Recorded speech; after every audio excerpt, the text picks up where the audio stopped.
Dear friend, आज हम लोग स्टॉक मार्केट के बारे में चर्चा करेंगे।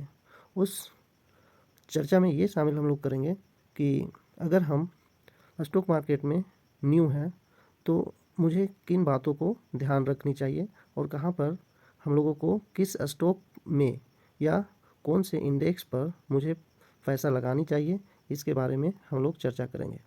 तो मैं हेडिंग दिया हूँ how to invest in stock market, मतलब स्टॉक मार्केट में हम इन्वेस्ट कैसे करें। इन्वेस्ट का मतलब है, अब इस रूल से आप देख सकते हैं कि आप स्विंग ट्रेडिंग में भी आप यूज कर सकते हैं इसे। स्विंग ट्रेडिंग हो गया और पोजिशनल ट्रेडिंग में भी इसे यूज करके आप देख सकते हैं, जहां से आप एक अच्छी वेल्थ क्रिएट कर सकते हैं, बना सकते हैं। और अगर इससे पहले मैं बताया हूँ, एक और वीडियो मैं बनाया हूँ जो कि हमारे प्लेलिस्ट में है। अगर वह वीडियो नहीं देखे हैं तो जा कर के देख लें कि रूल ऑफ द इन्वेस्टिंग के नाम से वो वीडियो है। वह वीडियो में मैं बताने की कोशिश किया हूँ कि कहाँ पर मुझे कितना परसेंट पैसा मिलता है। अगर हम बैंक में सेविंग अकाउंट में रखते हैं तो वहाँ पे साल का मुझे 2% मिलता है।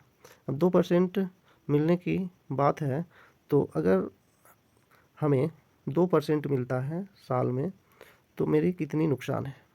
वही पैसा को अगर हम एफडी में रखते हैं, एफडी में कर देते हैं, तो वहाँ पे मुझे 8% की ब्याज दर मिलती है। रेट ऑफ इंटरेस्ट वहाँ पे 8% होती है। अगर हम अपनी पैसा सेविंग अकाउंट में रखते हैं तो कितना का नुकसान हुआ, लगभग 6% की नुकसान हुआ ईयरली। तो इसलिए लोगों को बहुत ज़्यादा पैसा सेविंग अकाउंट में नहीं रखनी चाहिए। वहाँ हमारी इन्फ्लेशन को भी बीट नहीं कर पाते हैं। हमारे देश में लगभग 6 से 10% की इन्फ्लेशन रेट बढ़ती है।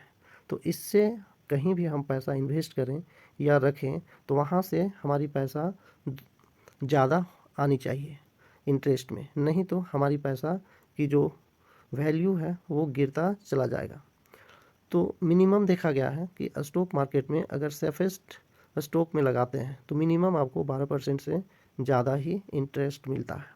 हाँ, तो इसके लिए आपको कुछ रूल या किस स्टॉक को ख़रीदें, इसके लिए आपको जानकारी होनी ज़रूरी है, नहीं तो आप अपनी पैसा खो सकते हैं।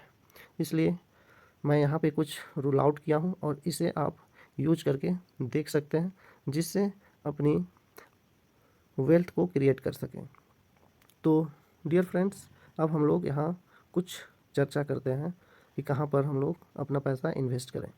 फर्स्ट रूल है, हम देखते हैं what should we see in share और कंपनी, मतलब हम लोगों को शेयर और कंपनी में लगभग क्या देखना चाहिए। एकदम बिगिनर के लिए मैं बता रहा हूँ।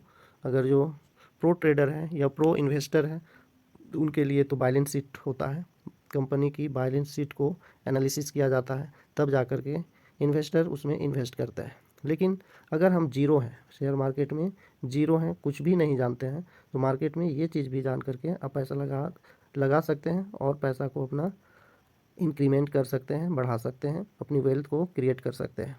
जैसे पहला रूल हम डिस्कस कर रहे हैं आपके साथ। फर्स्ट रूल मैंने लिखा हूँ, to start from a small amount. अगर आपके पास बहुत ज़्यादा पैसा भी है तो अचानक से अगर आप जीरो मार्केट में नए हैं, शेयर मार्केट में नए हैं, तो आपको अपनी पैसा बहुत छोटे अमाउंट से लगानी चाहिए, क्योंकि यहाँ पे वोलाटाइल मार्केट होती है, बहुत तेज़ी से कभी ऊपर चली जाती है तो कभी नीचे आ जाती है। वहाँ पे अपनी अपनी पैसा को आप देखेंगे अचानक से पूरा घट गया, कुछ परसेंट की नुकसान दिखा रहा है, 5,000 10,000 या उससे भी ज़्यादा, जितना अमाउंट में आप लगाएं उसके अकॉर्डिंग आपका वहाँ पे नुकसान दिखाएगा।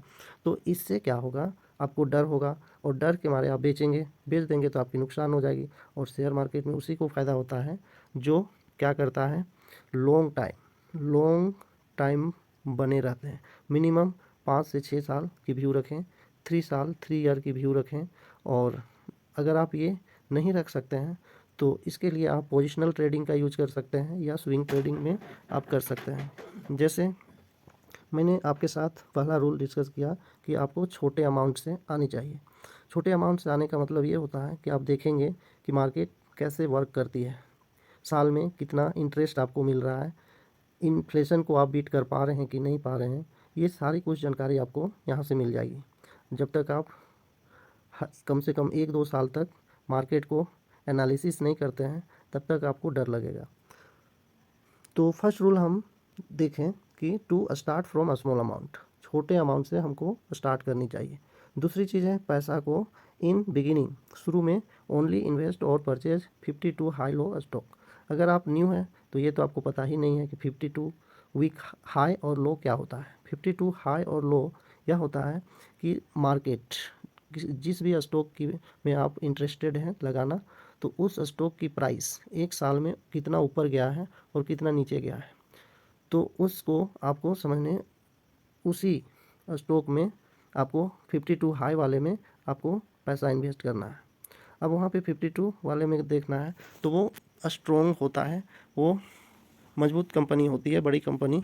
तो उसमें होता है कि आपका अगर आप 52 हाई में लगाते हैं और आपको अगर सपोर्ट रेजिस्टेंस की पता है, सपोर्ट क्या होता है, रेजिस्टेंस क्या होता है, ये सब की जानकारी है, तो आप सपोर्ट का वेट कर सकते हैं, रेजिस्टेंस का वेट कर सकते हैं और वहाँ पे जा कर के आप बेच सकते हैं, सेल कर सकते हैं या खरीद सकते हैं। नेक्स्ट आपका है first know about the support and resistance. वही बोलें कि अगर आपको सपोर्ट एंड रेजिस्टेंस नहीं जानते हैं तो सबसे पहले आपको मार्केट में सपोर्ट एंड रेजिस्टेंस को जानना ज़रूरी होता है। अगर सपोर्ट एंड रेजिस्टेंस को नहीं जानते हैं तो आपका पैसा जीरो हो सकता है, या कोई मार्केट जो है, कोई स्टॉक है, वो अगर उसकी रिपुटेशन ख़राब होती है तो जो शेयर की प्राइस है वो बहुत तेज़ी से गिरती है। तो वहाँ आपको बचाने के लिए आपको सपोर्ट एंड रेजिस्टेंस की जानकारी होना बहुत ज़रूरी होती है। अगर नहीं है तो आपका पैसा हो सकता है ज़ीरो। और इसलिए भी कहा भी जाता है कि शेयर मार्केट एक रिस्की है। रिस्की तभी है जब तक कि आपको कोई जानकारी नहीं है। अगर जानकारी हो गई तो आपको रिस्की नहीं लगेगी। नेक्स्ट है 4 पॉइंट आपका है don't purchase any stock in any one's recommendation और टिप्स। कोई भी कहे कि ये शेयर खरीद लो या किसी के टिप्स पर अगर आप काम करते हैं तो भी नहीं करना चाहिए, नहीं तो आप फंस सकते हैं। नेक्स्ट है आपका always purchase the right company share what you know since childhood. अगर आपको खरीदना है, कुछ भी नहीं जानते हैं शेयर मार्केट के बारे में, तो आप जो बचपन से देखे हैं जो कंपनी को, उस कंपनी के शेयर में आपका पैसा लगा देनी चाहिए। तो वो कंपनी एक्चुअली बहुत सस्टेनेबल होता है और वो काफ़ी दिनों से, तो उसमें बहुत कम ही रिस्क होती है। नेक्स्ट है आपका मोस्ट इम्पोर्टेंट रूल है ये, इफ़ यू आर बिगिनर, अगर आप बिगिनर हो तो you should invest in ETF और इंडेक्स फंड।